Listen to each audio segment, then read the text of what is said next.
Was there ever a time in your life when your revenge turned out to be much more serious for the person than you expected, and you thought, I shouldn't have done that? I worked for a small construction firm.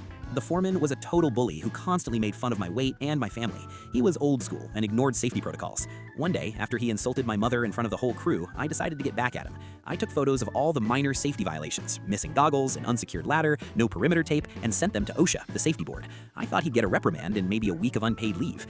I didn't realize that the company was already under investigation for a major structural issue on another site. My photos were the final straw that allowed the inspectors to shut down every single one of the company's active projects for a full audit. The owner couldn't pay the mounting fines and the company went bankrupt within a month. 40 people lost their jobs, including many of my friends who had mortgages. The foreman, who was 62, lost his pension plan in the collapse. I got my revenge on one man, but I sank the ship and everyone on it.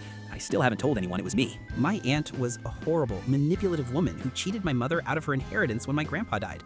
To get revenge, I waited until family Thanksgiving to reveal a secret I found in some old letters, that my aunt's perfect daughter, my cousin, was actually the result of an affair, not her husband's child. I thought it would just cause a big argument and make her lose face. Instead, the husband went into a silent rage. He didn't just leave her, he burned down their house with all her belongings inside while she was at work. He then killed himself in a motel. My cousin, who was innocent in all this, lost her father, her home, and her sense of identity all in 1 week. My aunt is now a broken woman living in a shelter, and my cousin won't even look at me. I thought I was being a hero for my mom, but I destroyed 3 lives for money that was already gone. I had a teacher in high school who was a total bastard. He used to pick on me for my dyslexia and call me lazy in front of the class. For my senior prank, I created a fake social media profile using his photos and started messaging people with extremely racist and inappropriate comments. I thought he'd just have to explain it to the principal and be embarrassed. The school board didn't ask questions. They fired him immediately. Because the posts went viral in our small town, a mob of people showed up at his house and thrashed his car. His wife left him because she couldn't handle the hatred from the community. A year later, I found out he had been suffering from clinical depression and that teaching was the only thing keeping him going. He never worked again and moved away to live in a trailer park. I was a kid who was offended, but I acted like a criminal and took away a man's entire life's work. My neighbor was the president of the HOA, Homeowners Association, and a total Nazi about rules. He fined me $500 for my grass being half an inch too long while I was at the hospital with my sick kid. To get even, I waited until he went on a month-long luxury cruise. I knew he was obsessed with his award-winning garden, so I bought a massive bag of salt and industrial-strength weed killer and spread it all over his lawn in the middle of the night.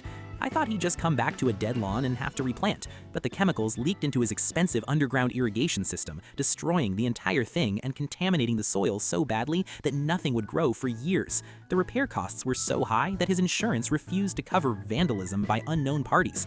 He was already in debt from the cruise, and the loss of property value forced him into foreclosure. He lost the house he had lived in for 20 years.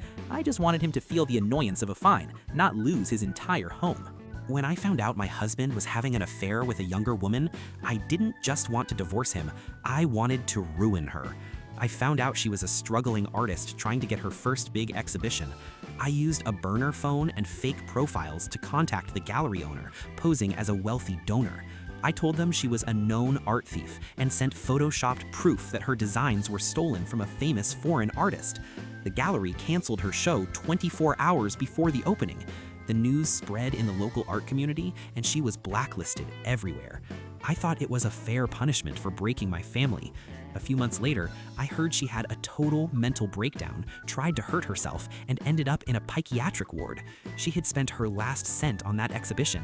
My husband was the one who lied to me, but I destroyed a girl who probably didn't even know he was married. I feel like a murderer of dreams.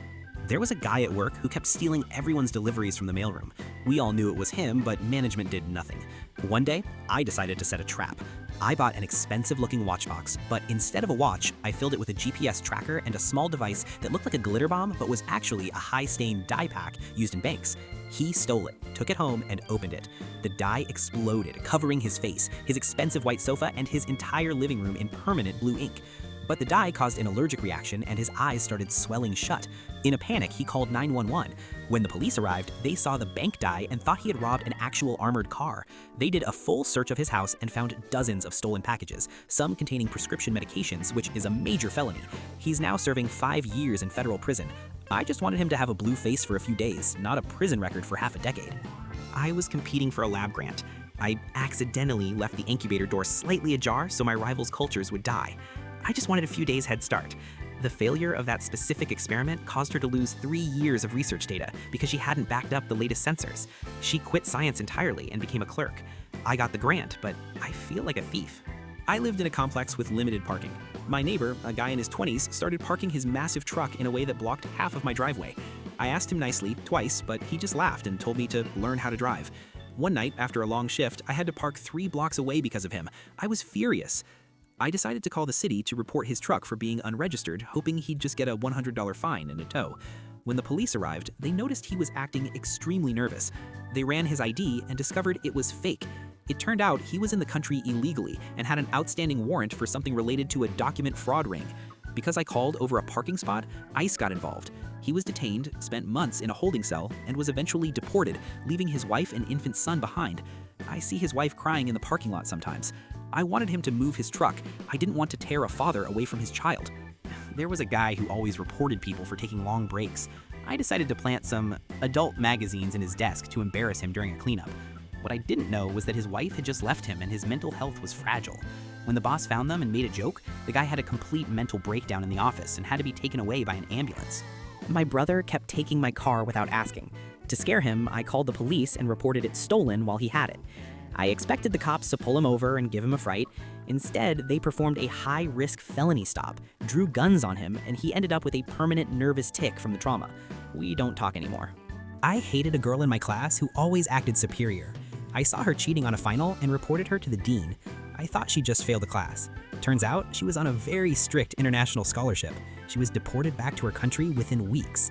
I later found out her home situation was dangerous, and that scholarship was her only escape.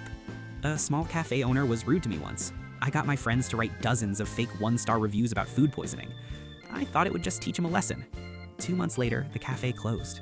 I saw a post on Facebook that the owner sank his life savings into it, and the poisoning rumors killed his business during a slow month. It wasn't worth it. A colleague took credit for my project. I knew his password, so I went in and deleted some minor files so his presentation would fail. I didn't realize those files were linked to the main server. I crashed the entire department's system for 2 days. The company lost thousands, and he was fired for gross negligence. I kept my job, but the guilt of seeing him cry while packing his desk was haunting. My neighbor played drums at 2 a.m. every night. After months of no sleep, I reported his suspicious activity and smell of gas to the landlord and the police just to get him evicted. It turned out he was actually running an illegal, unlicensed daycare in there during the day. He didn't just lose his apartment, he got massive fines and a criminal record. He was just a struggling musician trying to make ends meet. I felt like a monster. A guy bullied me for years. Senior year, I found out he was secretly using drugs. I left an anonymous tip with the school police officer, hoping he'd get a Saturday detention or a suspension. They searched his car and found way more than I knew about, intent to distribute levels. He was expelled, lost his football scholarship, and went to jail. He was an idiot, but I basically ended his future over some mean comments. I found out my husband was cheating. In a rage, I sent anonymous proof to his very conservative religious parents, thinking they'd just give him a hard time. His father, who owned the company my husband worked for, had a heart attack from the stress that night. Then he disinherited him and fired him while in the hospital. My ex ended up homeless and his father never fully recovered. I just wanted an apology, not to ruin a family's health. A few years ago, a coworker named Mark was constantly stealing my lunch from the break room fridge. I was sick of it, so I decided to play a petty prank.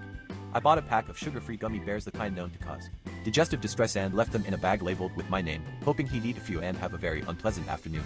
Well, Mark didn't just eat a few. He ate the entire bag right before a massive, high-stakes client presentation. He was the lead presenter. About 20 minutes into the meeting, he started sweating, turning pale, and had to bolt out of the room mid-sentence. He didn't make it to the bathroom in time, and the situation was catastrophic. He was so humiliated that he didn't just quit that day, he completely spiraled. He lost his job, his reputation in our industry was ruined, and I later heard through the grapevine that he went through a severe depression and had to move back in with his parents. I just wanted him to have a stomachache for an hour. Seeing his life fall apart because of my stupid, petty prank was a wake-up call. I felt sick to my stomach for months. I never told anyone it was me, but I carried that guilt every day.